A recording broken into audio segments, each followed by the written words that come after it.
All right, anytime we're going to evaluate these definite integrals, we're going to use the first fundamental theorem. So what that means we have to do first, we're going to go through, we're going to take the antiderivative of the function. This one's spelled out in individual terms, so it's pretty straightforward to take the antiderivative here. As we do that, with the x cubed, we're adding 1 to that power. Got x to the fourth. Reciprocal of 1/4 goes to the front. Subtracting for the 2x squared term, we're adding 1 to that power. So x cubed, reciprocal of 1/3 gets multiplied to the 2 in front. 2/3 would be the new coefficient. That takes care of the antiderivative of the function. Continuing to apply the first fundamental theorem means we got to throw this bar in here and acknowledge that we still have an interval to work with. So at this stage, all we're doing is we're taking these values on our interval, we're plugging in for our x's. So here we'd have 1/4 times 5 to the fourth minus 2/3 5 cubed. That would be the substitution on the first part. At which point we would be subtracting whatever our result is when we plug in 0. Now obviously if I plug in 0 here, they're all x terms, so that's just going to go to 0. If you do the calculation for this, remember what it means when we're finding a definite integral here. We're actually finding the area beneath the curve on this function. So if you're giving me decimal approximations, that's okay. If you do the calculation here, the decimal approximation comes out to be 72.92, which of course I would encourage you guys to double check me on, but that's what I came up with.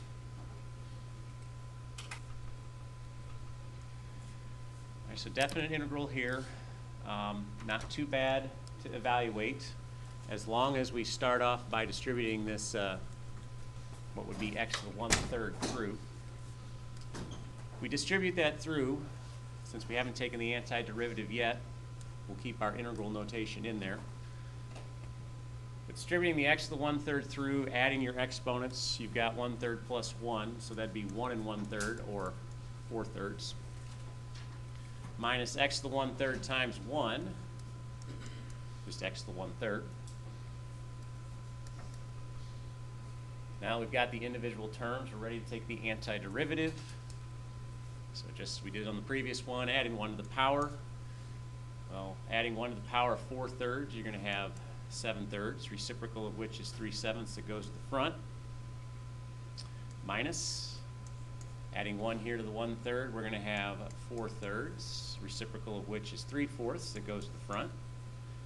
The integral notation drops out because you've taken the antiderivative. The bar goes in because we still have to acknowledge the interval. And now that we're ready to apply that interval, start with the top number, plug in for your x's. At 3/7 be 8 raised to a power of 7/3 minus 3/4, 8 raised to a power of 4/3. All of that minus, now we're going to plug in 1 for these x's. Of course, if we plug in 1, 1 to any power is going to be 1. If you want to simplify this a little bit, just be 3/7 minus 3/4. And if we go through that calculation, as I did earlier, I got 43.18. Is that 3/7 things minus 3/4? Is that what you're supposed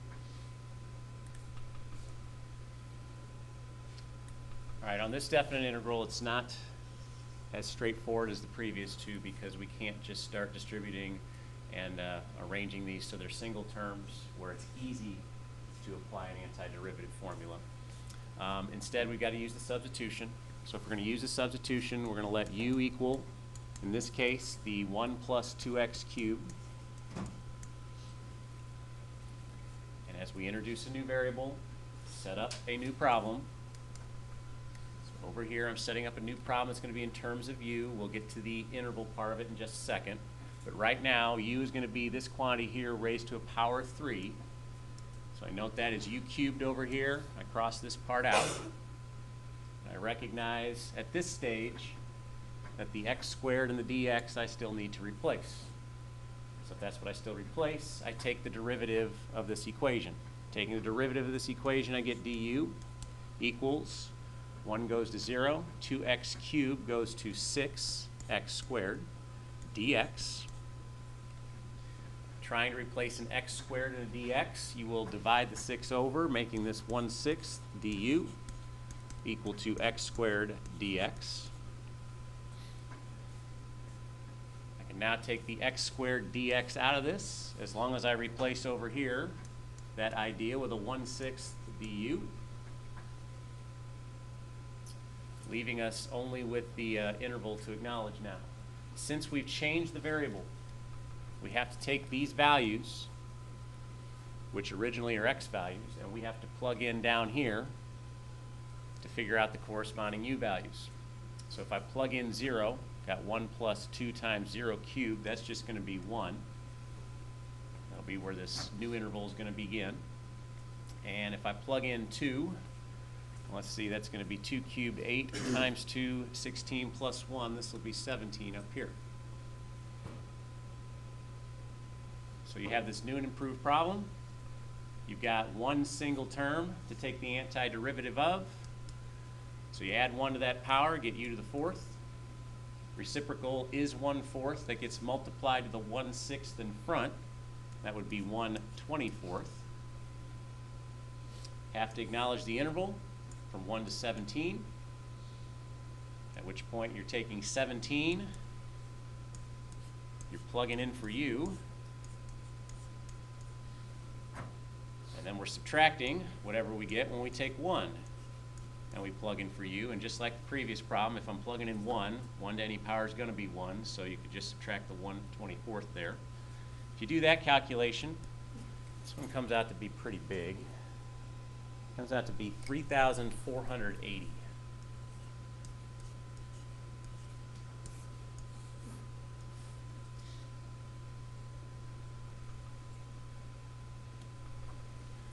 All right, so for this problem here, got a little substitution going on as well. A little twist to this one, though, as you'll see.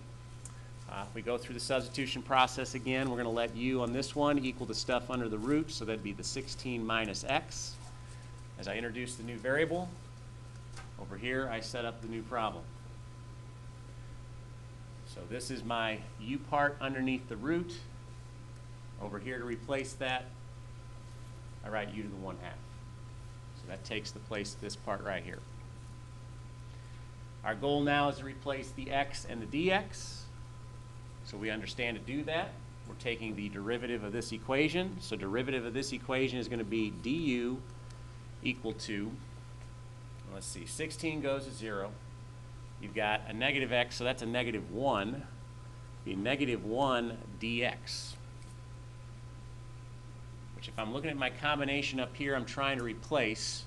I don't have the x, but I at least have the dx. So I'm going to solve for dx by dividing the negative over.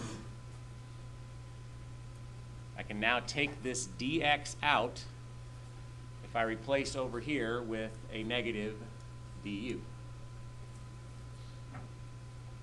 But as I mentioned before, there's a little twist to this problem. The twist is what to do with this x. Almost. We have to go back up to this equation here. We have to solve for x.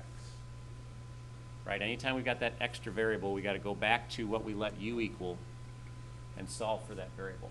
So solving for x, well, basically x is going to equal 16 minus u. That means I need to give myself a little more space over here, because if I'm going to take that x out, I want to replace that with 16 minus u. So 16 minus u goes in over here. That takes care of this part. Still got to put my integral back in there.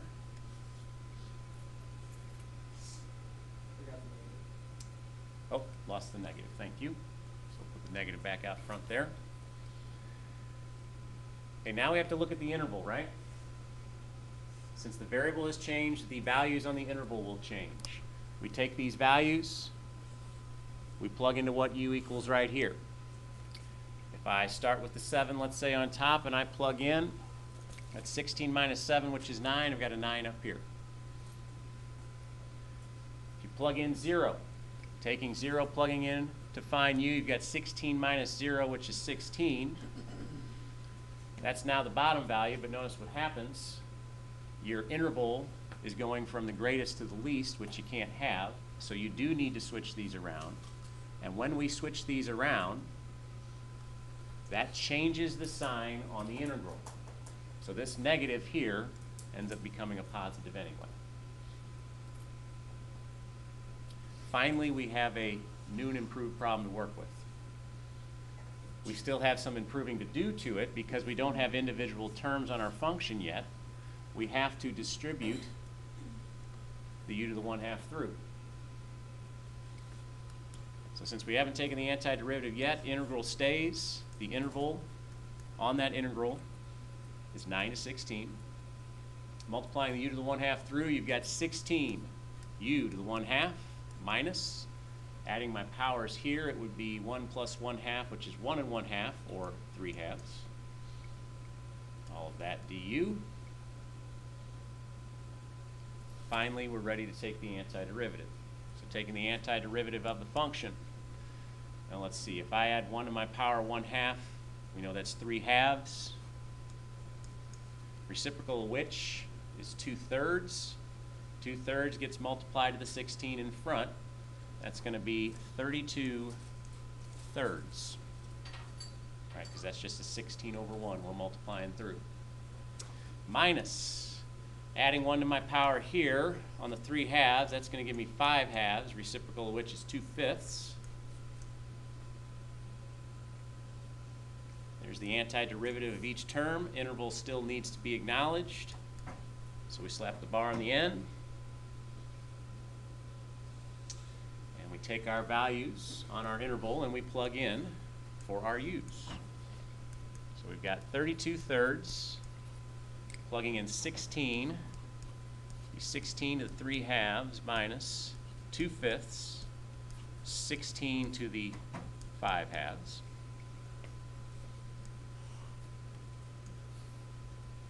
Evaluate that, and then we will subtract. Plug in 9, the 32/3 times 9 raised to the 3/2 minus 2/5 times 9 raised to the 5/2.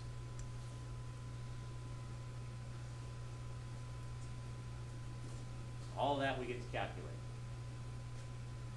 If you remember some things about rational exponents here, that could save you a little bit of time, but you could just very well go into the calculator and hammer all that out. If you do, what you end up with, I would definitely encourage you to go back and check me on this one, should end up with 82.27.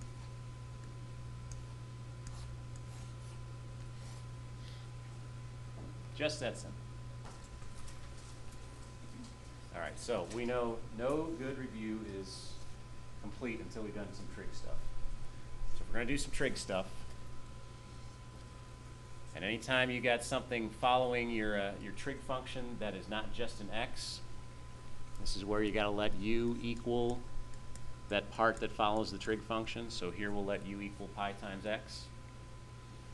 We introduced a variable. So we'll start setting up a new problem. If u is going to be pi x, u is contained inside the function cosine, so we've got the cosine of u in our new and improved problem. We cross this out, meaning all we got to replace is dx. So replacing dx, we take the derivative of the equation down here. Got du equals, x drops out, only pi is left, be pi dx. Or if you're trying to replace the dx, divide both sides by pi. Pi is just a number, so we'll say 1 over pi du equals dx. I'll get this dx out of here, and in its place I'll put 1 over pi and du. we got the new variable, now need the new interval. If I take that 1/2 first and I plug into what u equals down here, it's pi times 1/2, which would be pi over 2. And I take 0, plug in, well, get 0 back. You're ready to take the antiderivative. You've got 1 over pi, that's just a number, coming along for the ride. The antiderivative of the cosine of u is sine of u, because the derivative of the sine of u is cosine of u. Still got to acknowledge your interval.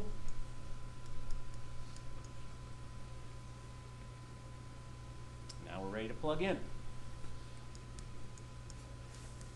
So we plug in pi over 2.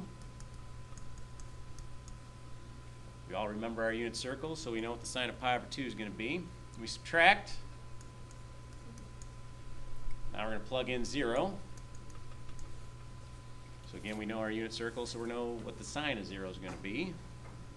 In case you don't remember, the sine of pi over 2 should be this guy up here, at which the point is 0, 1. Sine of pi over 2 is 1. So we've got 1 over pi times 1 minus 1 over pi times the sine of 0. The sine of 0 is just going to be 0. Because at 0, that's our point, 1, 0, right? So you can say 1 over pi, or if you didn't remember any of that unit circle stuff and you just hammered this out in your calculator, and the calculator was in radian mode, which would be significant on this problem, you would get a decimal of 0.32.